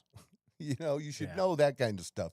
But, you know, somebody who can really walk people through things, you know, I mean, just because just some new clients in the last few days that I've gotten, and doing retatrutide or, you know, one of the other, semaglutide, one person doing tirzepatide, and their previous experience before me, where they weren't told what to eat, where this one new client, her girlfriend in the second week, she lost 6 pounds the first week, 5 pounds second week. The first week, a good portion of that was probably water weight. Mm-hmm. Okay. But that's the fact she's still losing a lot. Another 5 pounds like that. She's not exercising. And the reason she's losing the weight is because she has almost no appetite to the point where she's not eating at all. So she's not getting the protein. And what's going to happen is you can't maintain muscle without protein, and you can't maintain the muscle unless you put stress on the muscle by doing resistance training, lifting some type of weight or using bands, something resistance, strength. You can't do it. And that woman was so grateful to learn that, to be able to share with her friend, for one, but also for herself, because she wants to do it the right way. She wants to lose 30 pounds, and based on height and weight, that was a real reasonable thing. And I told her 6 months. We'll have you there in 6 months. But we'll have you there in the right way, doing it the right way. And just because these protocols come out that says you should raise the dose every 4 weeks, that's total bullshit. It's just a guide. If you're losing, in her case, 1.5 to 2 pounds a week, and we're in week 6 and that's still happening, we don't need to raise the dose. That's solid, man. Because just think about it. 2 pounds a week, 8 pounds a month, okay? By month 4, you'd be there. I told you it was going to take you 6. But at 2 pounds a week, by month 4, you're there. It's not that long. Yeah. As long as you think it. I know you all want the weight off yesterday because you decided that you want this now. So you want it as fast as you can. That's just not how it works, It's a lot of things in life. That's how I draw like losing weight and like going to the gym to a lot of different disciplines in life. Like if you want the results that you want, you're going to have to put in the work. And that's just pretty much, you can apply that to literally anything. So like the Ozempics and the, Wegovy's, all these different things like that. Like we've seen multiple people where like they try to talk shit. Oh, it doesn't help. It doesn't do this. It's because you're just taking a shot and thinking that it's just going to magically shed weight for you. It's not liposuction. Like it's supposed to be a catalyst to help you in your weight loss journey, not be the main reason why you're losing weight. Right. It's a tool. Yeah. And it's a great tool. Yeah. When used right. Mm-hmm. But all of the bad things that happen are because it's not being used right most of the time. That's what it is. Yeah. And, we should have been focused during COVID even. Nothing should have been shut down. Gyms certainly not shut down. But one time it came out in like April or May of 2020, the first year in April or May, this came out, that there were certain things that your body made naturally when you worked out that were like positives to help people resist getting COVID. They still might get it, but it was very, very helpful. And losing weight, because if you're diabetic and overweight, and older, those were 3 huge factors of who was affected most. So it came out in the news and was gone in 2 or 3 days, dude. There should have been a big, big push at that time for people to get healthier, for doctors to come out and say, you need to eat healthier. Those things, eating healthy, working out, were the 2 best things that you could do to fight COVID. And true, and I think in his diary too, he lied about, Fauci lied about, what did I just say? I lost my train of thought. What was the last thing I said? You were talking about. Go ahead. I was saying you were talking about how just weight loss, that's. Yeah, it's just the best things that you could do to fight not just COVID but anything. Yeah, anything. You're just saying like You're not gonna, enough doctors were coming out saying like yeah, they should have been doing that, explaining that to people. I mean, because maybe it doesn't help the first year of COVID, but we went through that shit for over 3 years, man. It definitely would have been beneficial by year 2 and by 3, right? Mhm. By telling people that they can just do these simple things. And that's when you could still get a Planet Fitness membership for $10. Yeah. They're 15 now. Oh fuck, man. Way out of range now. No, but I think the issue part of it is there's no money in healthy patients. That's why they don't come out and say these things, unfortunately. Well, and here's the other part. And this is the thing with insurance and stuff too, okay, is you don't know the cost. And most people, pretty much everybody, if you wanted the shot, it was given to you. So it was free, right? Mm-hmm. No, it wasn't free. The government, they charged the government. The government paid for the shot to encourage people to get it. Yep. And even had a raffle for it. You go back and look at every drug stock in December of 2019, and you look at all those drug stocks at the end of 2024, and you look and tell me what those gains are. And if they're not over 100% in 4 years, then I don't know shit. I actually just saw something where they said United Healthcare is like worth more than like 5 of these top businesses. I can't remember which business they're saying, but in 5 years, they pretty much become worth more than 5 other major corporate companies combined. And I was like, well, that makes sense, given, what happened in the prior 5 years leading up to that. So it's funny you mentioned that. It was guaranteed returns, man. Yeah. It was guaranteed money. They could tell their shareholders, hey, this COVID thing is going to be this big. We're going to make this amount of money. The government's going to pay for it. And I mean, how many shots did the government pay for that they ended up throwing away even? A lot, right? So it says United Health is now the world's 4th largest company in the world. And that was done What's the value? in 5 years. Let's see. It's got to be United- it 800 says- billion or more. It says United Health Group commands a market capitalization near $500 billion. So annual revenue surpassed $400 billion. Let's see here. Yeah, ranked as So it's worth 500 billion and bringing in revenue of 400 billion. Let's see what their total worth is here. Yeah, so as of right now, yeah, they're approximately worth $370.11 billion or more. Check Eli Lilly. Hit what he's worth? What? It's not. Oh, I don't know. It's a drug company. Oh, like Lilly, like that. Yes. Oh, I didn't. Oh, okay. What? Yeah, they might have shortened it now. I seen on jerseys, right? They just call it Lilly. Yeah, that's how. Yeah. That's Yeah, what no, I it's know. Eli Lilly, but yeah, the stock. And go back to where I said get like a chart that you could tell it you want December of 2020 or 2019, December of 2019 to December of 2024. Well, as of right now, their company, the total market worth of their company is 1.9 trillion. Yeah, that's absurd. Well, you said sorry. December of 19.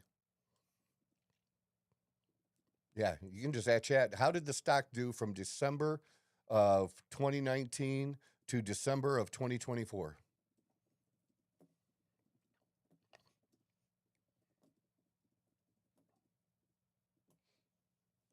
Is for United or Lilly? Lilly. All right. I mean, it's got to be a ridiculous amount. So skyrocketed by 561%. I said 100, and I was fucked up.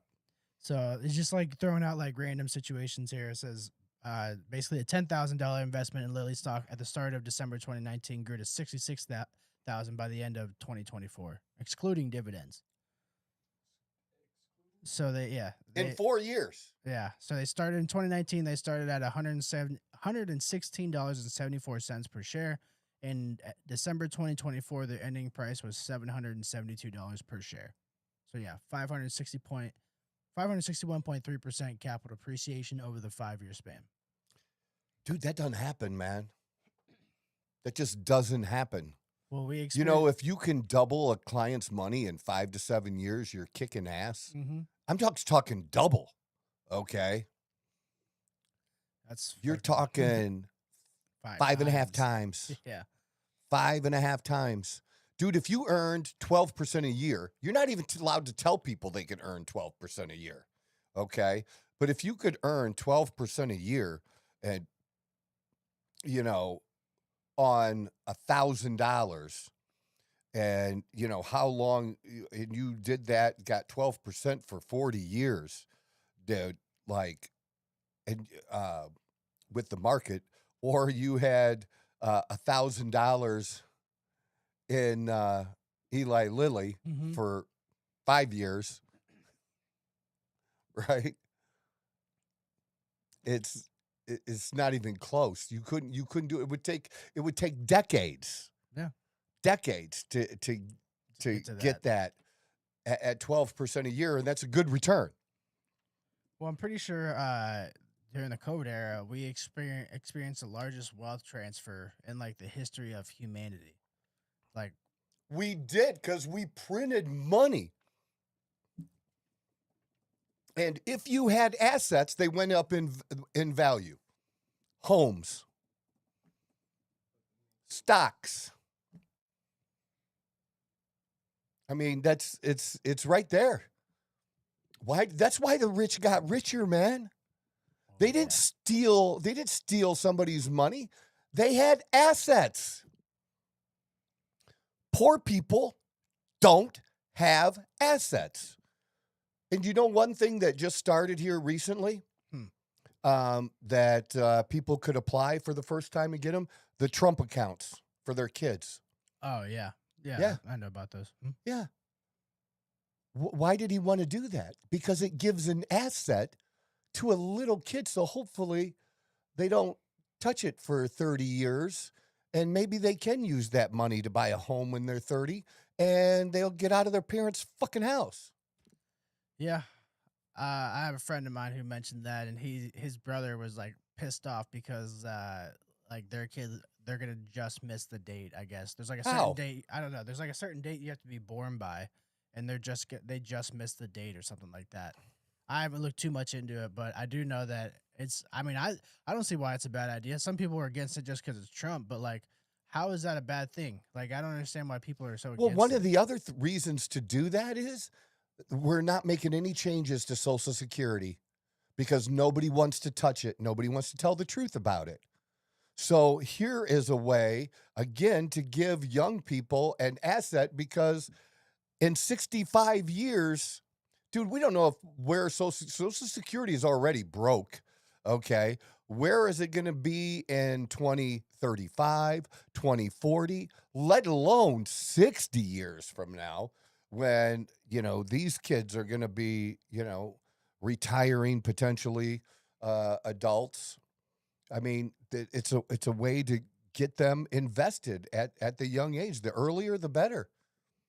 The earlier, the better. Because here's the thing. It's just, I used to tell clients, I can double your money, whether it's 10,000 or 100,000. But if I double your money in 7 or 8 years on 10,000 and it's 20, you're like, eh. But if I double your money from 50 to 100 in 7 or 8 years, now you're like, wow, that's serious money. Same percentage. So the earlier you get that first double, and then it doubles again and doubles again. And we have, what, 70? We have over 100 years of track record. 100 years. So I think that's pretty good. Yeah, it's a lot of data. A lot of Right. data to go off of. Yeah. I don't know how we got off on this, and I got off on peptides from Fauci and like Aaron Rodgers. This all started from Aaron Rodgers, man. One thing leads to another. I don't know. It's just the way my brain works. My brain works fast, and then it's going and thinking of this, and this is connected to this, and yeah. Hey, all right, let's do something else too. I think I mentioned on Monday that the biggest trade in the WNBA this year happened with the Phoenix Mercury getting the services for the rest of the year of Kelsey Plum. Now, I think it was a smart thing to do, but they gave up, besides giving up a good young player, they also gave up a first and a second round pick in subsequent years. And the only bad thing about that is if you don't re-sign Kelsey after this season, that's not going to be that great of a trade unless, she's able to help you make the playoffs, which there's a slim chance, but it's still mathematically possible right now. Then, but you want her services longer than that. Yeah, I think I would want her re-signed if I could, and hopefully they do try to do that. So Kelsey Plum joined the team on Sunday, suited up on Monday. I mean, this was all super fast. She was actually supposed to play with the Sparks in Sunday's game, but this all happened late Saturday night, like 10, 11 o'clock, like trade shit. So she joins the Phoenix Mercury, and the Phoenix Mercury win the game. She plays 21 minutes, scores 20 points in 21 minutes, and she had the winning bucket in that game. She didn't have the last shot. There was another shot made after that, but the other team didn't score, so it's her. She made the winning bucket that put them ahead. And I don't know what else you can expect. Somebody to come in like that and have that kind of impact, have no idea. She's played with Copper on the USA team. Okay. So that's good. I mean, you have a really strong threesome, but you're going to be asking a lot of them because the bench is not deep. And I think they have to win 11 out of the next 14 games. Not impossible, but very difficult. But hey, teams have gone on runs this year, and I just liked her. I think she's a really great player.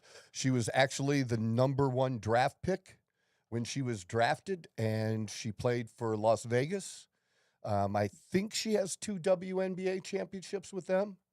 And then the Sparks went and got her because they were trying to turn around that franchise. It really hasn't worked. And, I didn't think the Mercury were going to do anything. Yeah, she has 2 championship rings. She went back-to-back with Las Vegas. And she was an integral part of those teams. I mean, like, she's been a 5-time All-Star as well. So you got a serious player here who can ball, who's gritty, who's can grind. She don't take no shit from anybody. I like she's got that cockiness and stuff to her. So this is a super trade, and already it's made an impact, in the very first game. I don't know if you can ask for more than that. So Kelsey Plum, welcome to the desert, baby. Hope you like it. Yeah, well, it's not the Cleveland Sirens. It's true. Who's gonna I don't know who's gonna want to. Somebody that's gonna be some roster, because like, who really wants to Go to Cleveland. go to Cleveland? I'll play. Maybe you can. I'll put on for my city. So now this is super funny. So now, because we've had all of this bullshit about trans in trans women or trans girls and boys and women's sports, now there actually is a trans woman player that's playing in France, I believe, in a French league and kicking the shit out of people. I saw a video of that. It's honestly fucking hilarious. Yeah, to do we have watch. it? It's so fucking funny. I'm sure that there's definitely video out there easily accessible, but watching it, I was just like, wow. Seeing it in action, it's And this is completely at different. 34. And people want to see him signed. Come on over to the WNBA for a time or two. Good luck. Holy shit. He's not small. Like And he's ripped. yeah, that's what I'm saying. Like this motherfucker is fucking huge. The fact that he like takes the opportunity to showboat and celebrate all Yeah. like you got to be some sort of maniacal, diabolical motherfucker. That is crazy, man. Yeah. Like I really don't get how you can be proud of that, but I guess I'm just not built like these people are. I mean, Broad shoulders, dude, I fucking just don't understand physical presence. I mean, Jesus Christ. why people want to say that that's okay. That's in Arabic or something, dog. We can't read that.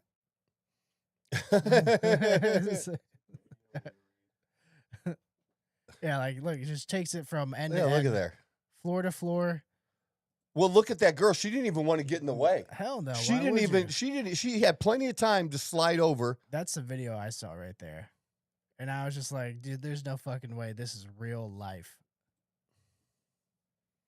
It's real life. I guess it's not the top league though, Still, which I don't understand. It's in their like second division or whatever. But still, the fact that it's even allowed is just. It's funny, but it's also fucked up. Look, the thing is real simple. If men and women should just be, for inclusiveness, just be playing together, we don't need two leagues. We just need the WNBA.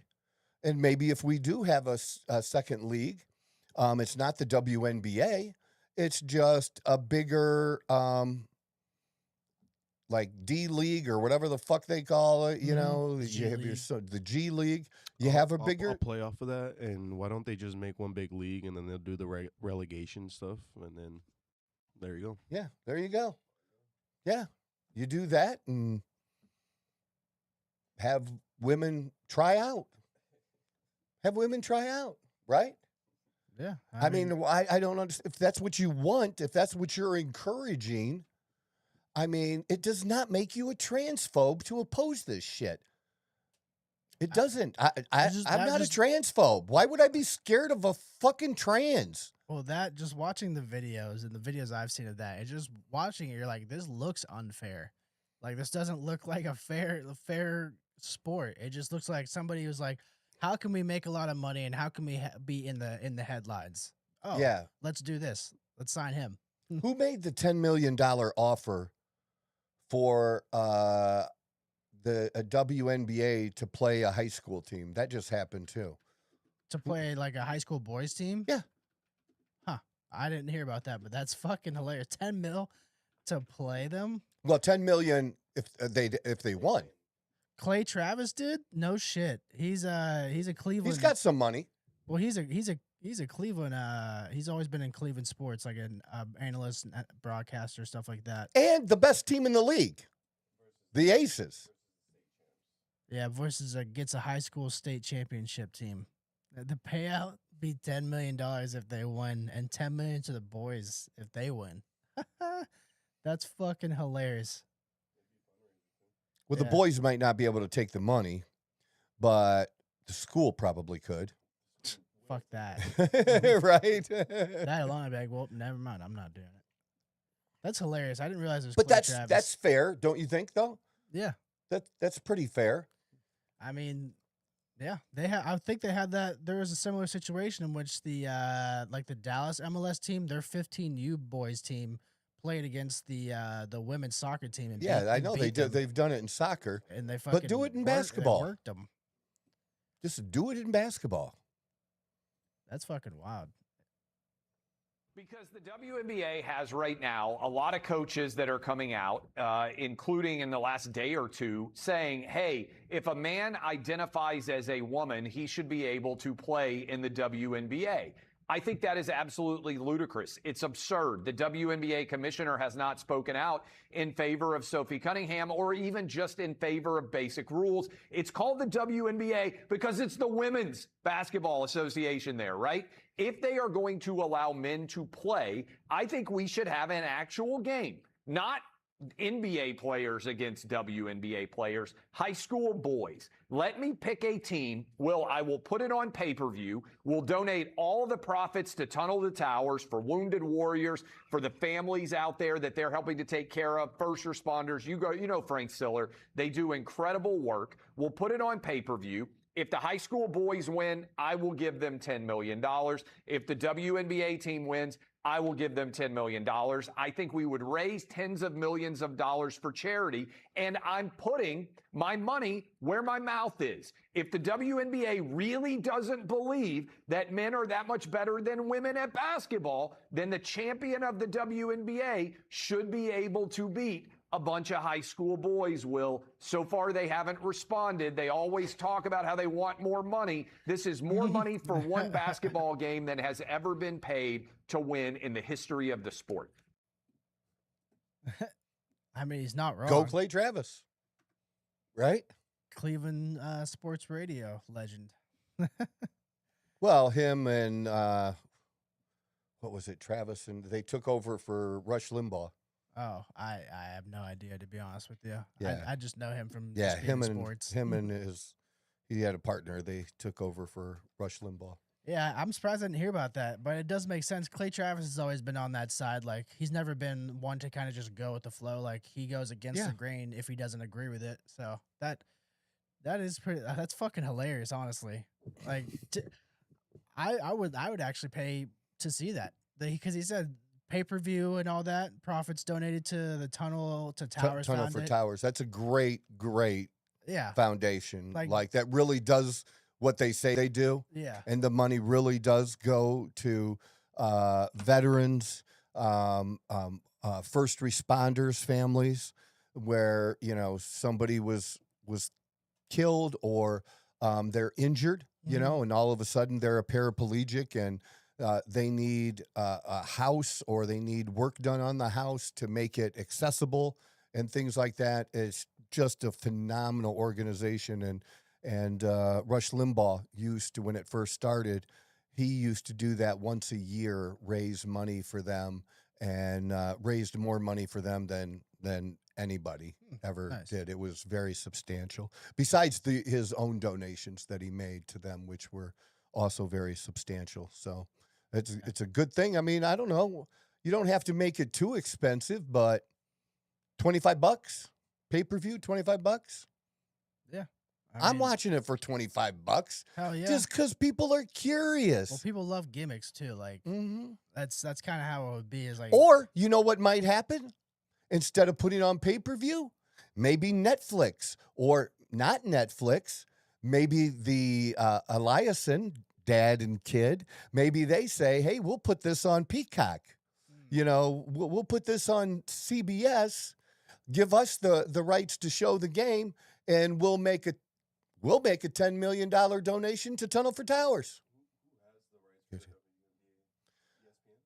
No, it's spread all over, dude. Yeah, it's kind of. It's got this Ion thing. There's the local, like if you have that Arizona channel, you can watch all of their games on Mercury games on there now. Prime has the league pass. Yeah, USA Today. It's on USA Today a lot. Yeah.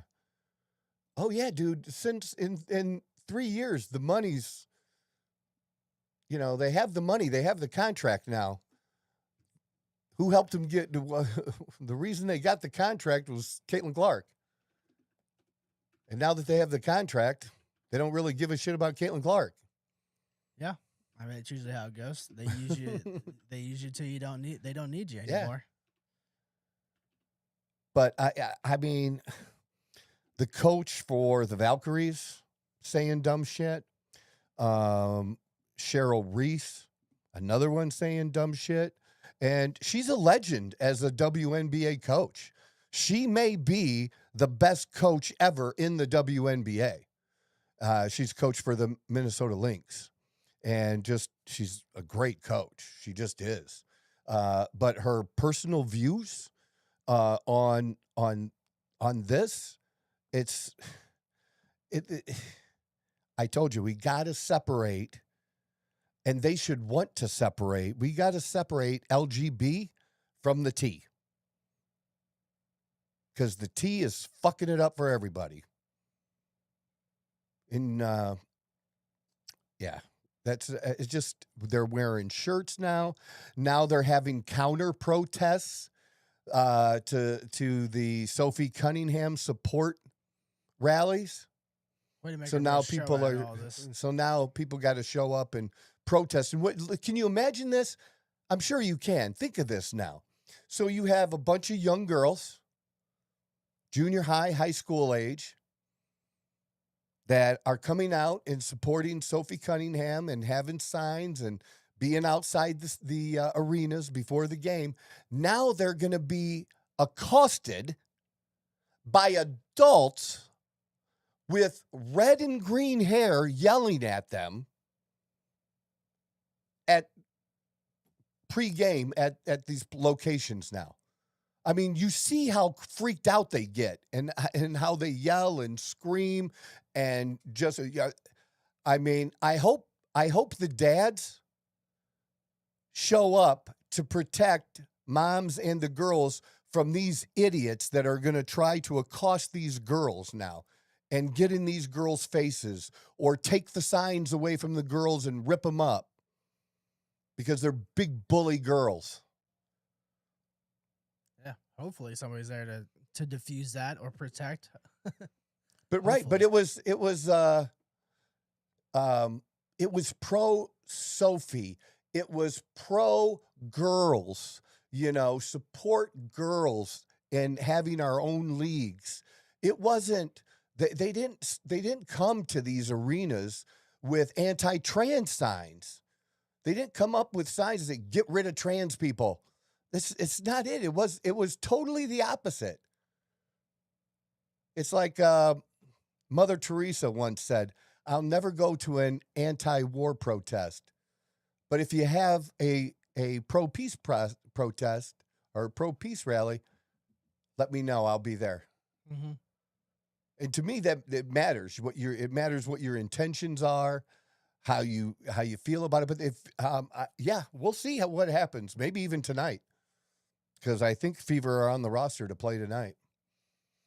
Yeah. So I mean, it's not about being against somebody. It's just simply about protecting a league. Somebody on was it Axis somewhere? Or no, I think it was on my own TikTok. On one of the ones you posted, that somebody said, there's no trans player on in women's sports. I'm like, yeah, there is. The French one. We just seen it in pro and in college level. We have it. Well, we've had But I see this. There's been over 100, man. Yeah, I mean we've over 100, and we have it in high school sports. We saw it the last 2 years in California. Mm-hmm.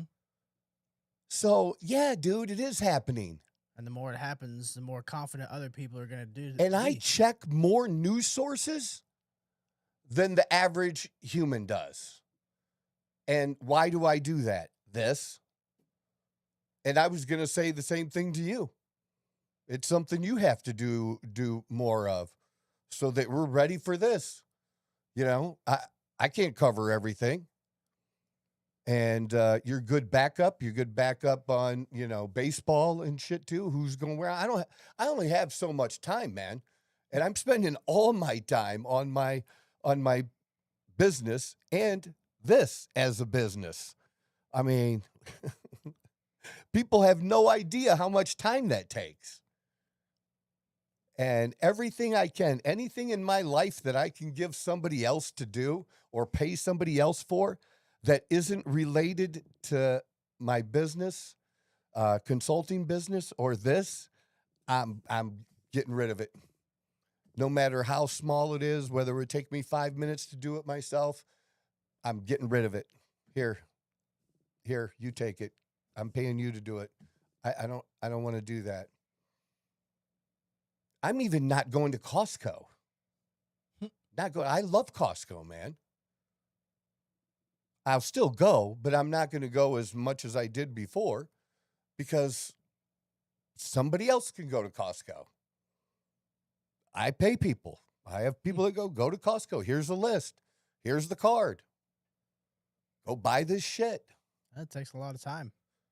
It does. And it takes time away from like doing this.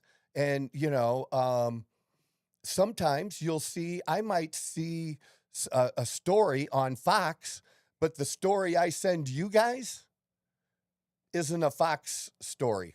It's from some other news organization.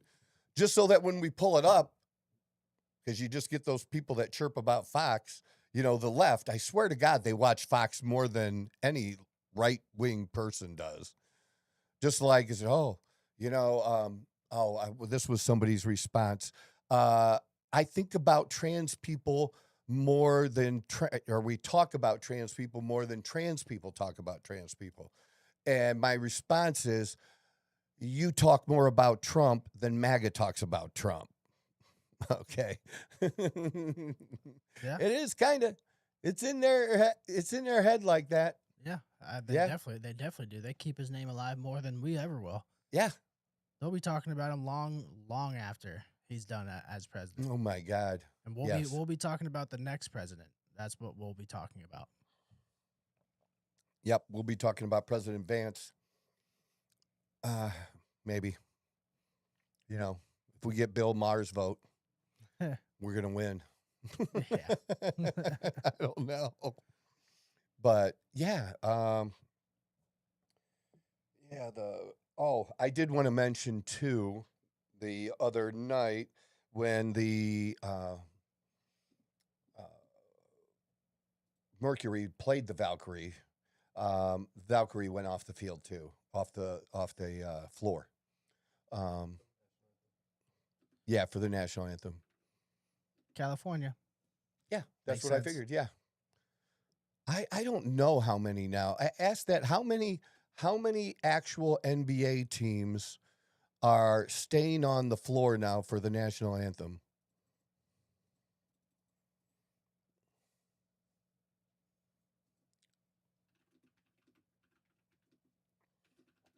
Man, that coffee is good. But it's not. Mhm. It's just crazy.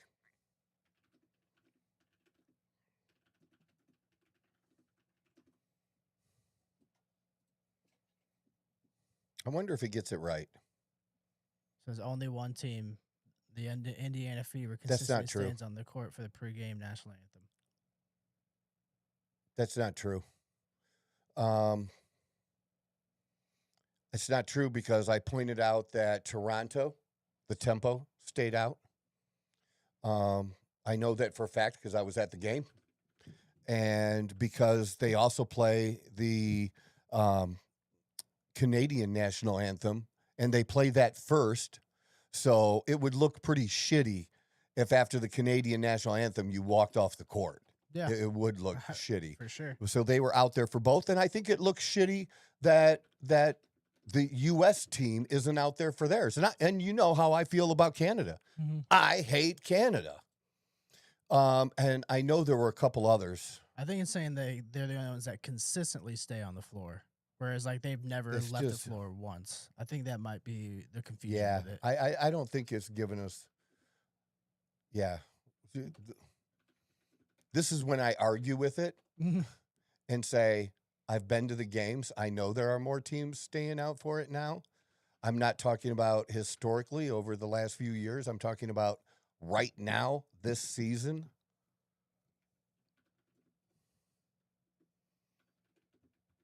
It's just dumb to not do it.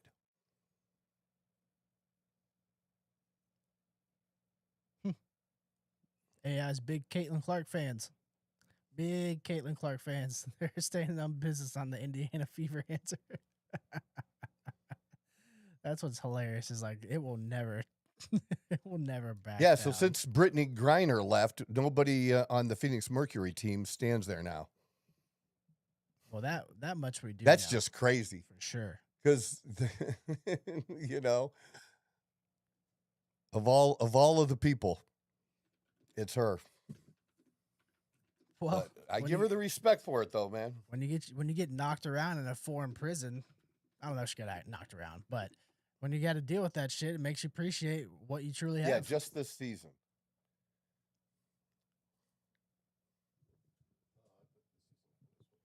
Did you? Okay. Yeah, it keeps It pushing keeps. us. Yeah, it's. Sometimes it's fruitless to. I had pictures of it, but I'd have to go through my phone. That's not something I'm prepared to do right now. So that's okay. Yeah. So there you go. I know the tempo for sure because I was there, and I know there was another one or two that surprised me that were out there. It's still not going to do it. It's the is it? Fever and the Mercury. And the Mercury don't. because of Brittany Griner. That's like the only reason. It's citing that is the only reason. Mm-hmm. That's All what I'm right, saying. Sometimes that's fine. it's funny as fuck to argue with it. Sometimes It is. Yeah, like I argued with it over the owner. Did I tell you the last game we won at home? The owner of the Suns and the Mercury were there. Oh, okay. Because that's what we did talk about it. Matt Ishbia. Yeah.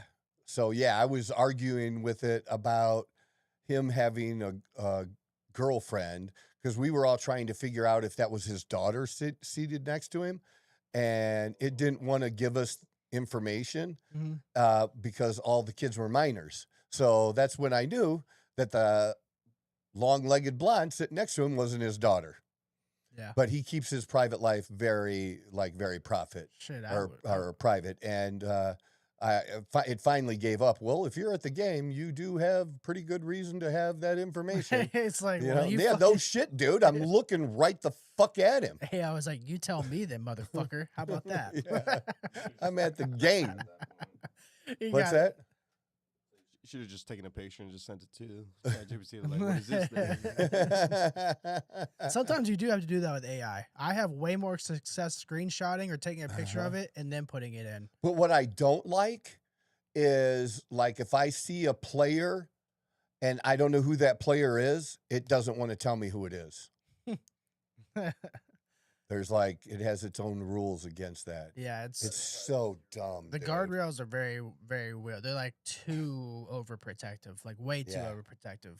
And that's why people need me for my consulting, because it doesn't want to tell you the information that I have when it comes to testosterone and It's steroids. just gonna pull all the bad shit and be like, "This is why you shouldn't do it." Yeah, it'll just say, "Yeah, I can't give you that."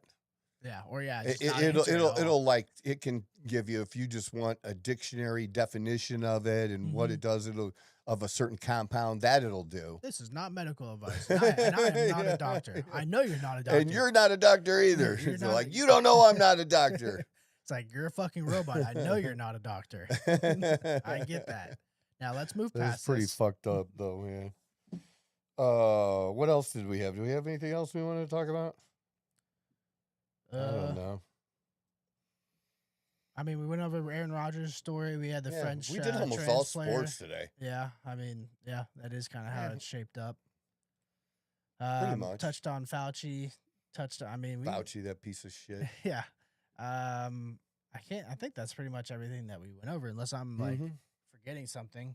I mean, we went like pretty deep into like not only the story of Aaron Rodgers and Fauci, but then the whole AIDS thing, and then how he was tied to that, and then the domino effect of that, and yeah, we went into the complexity of it for sure.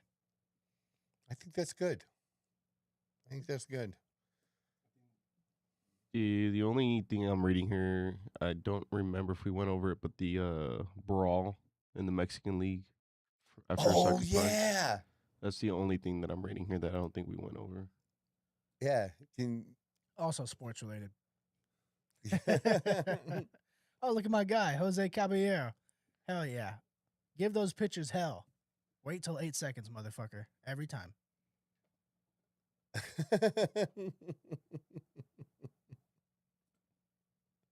I just thought this was funny. I thought Leo would like it too. I don't know. I think this is a story about Jose. I don't know if this is the one about. No, it was down further. It was underneath it. Right there.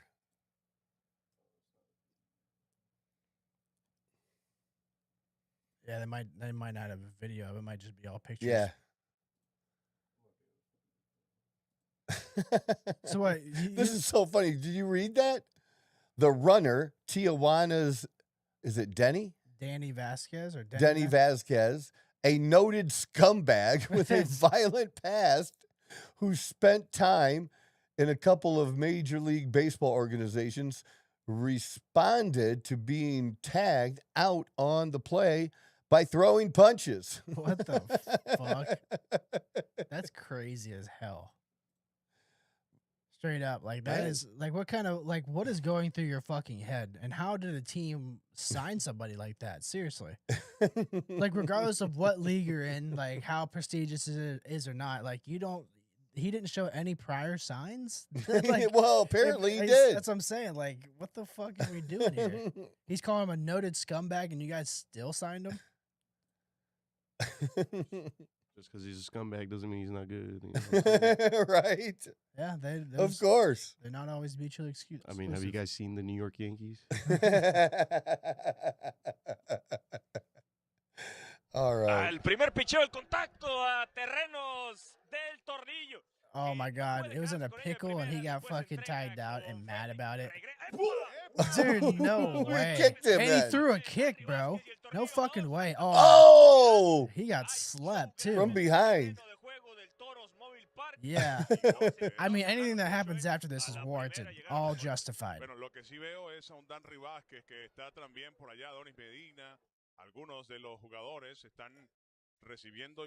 That's crazy. Oh, man, I love that. That's hilarious. The first dangerous weapon we've had, Robin. I think there's a second video playing in the background or something. Yeah. Boom. Second down. Yeah. There's something, I don't know, some football highlights playing, but dude, that's crazy. The fucking kick to the head with the cleats on is insane. That is insane, bro. Oh yeah, he's definitely been in a few fights in his life for sure. But and that one from behind, man. Hell yeah. That was hard because that dude's a big dude. Hell yeah. To be taken down even from behind like that, that's like. Yeah, he just still like he still threw him to the ground. Like that was like, fucking insane. That was like the WNBA game when I said chick got thrown to the ground. I haven't seen a fight like that in a long time. I mean, that was.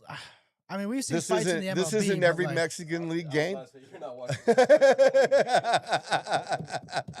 Thank you, Leo, for the backup there, because that's my response.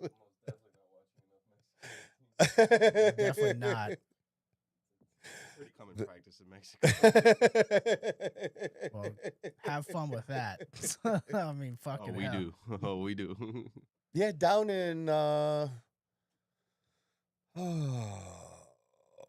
Rocky Point, or on the way to Rocky Point, in Rocky Point, there's this nice stadium, or a stadium, it looks like a minor league stadium, for the, I don't know what team is there off the top of my head, because I haven't been there this year, and it like makes me mad that I haven't been there, because I love going to Mexico. Just been so busy.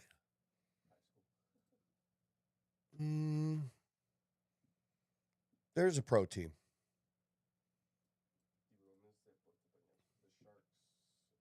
Yep.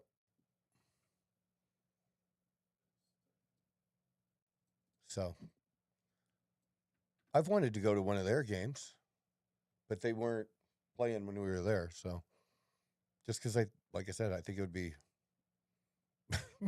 because of that kind of shit. I mean, did he at least get fucking? And it's cut even from the better team? listening to the whole thing in Spanish. Did he get cut from the team? Or is he still on the team? I'm pretty sure they just find him. They just on a find little him. system, Let's. I mean, it has to mention it in this All right. article. I gotta know, like, because if he's still on the team after that, that's fucking insane.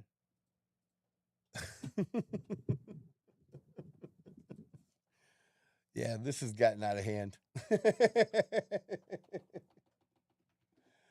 They only suspended him. They suspended him 6 games.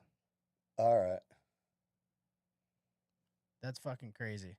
How is his ass still on a team? That is fucking nuts.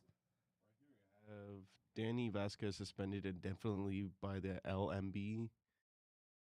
And then the pitcher was ejected. Second baseman was ejected. And first baseman was ejected.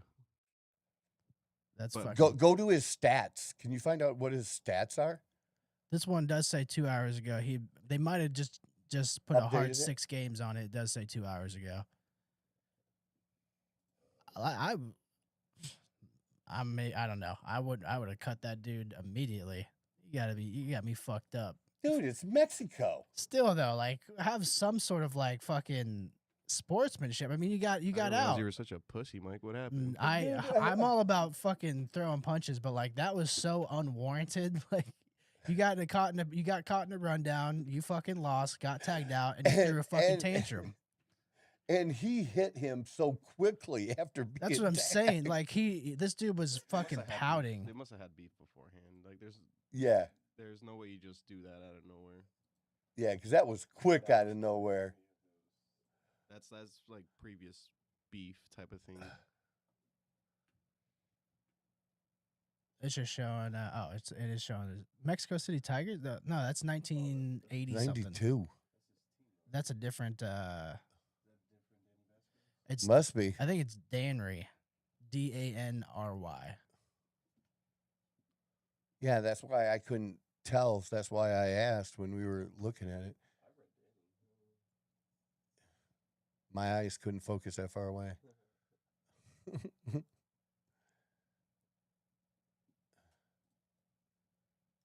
Doesn't it say right there? Oh, it says 2023. It's saying is.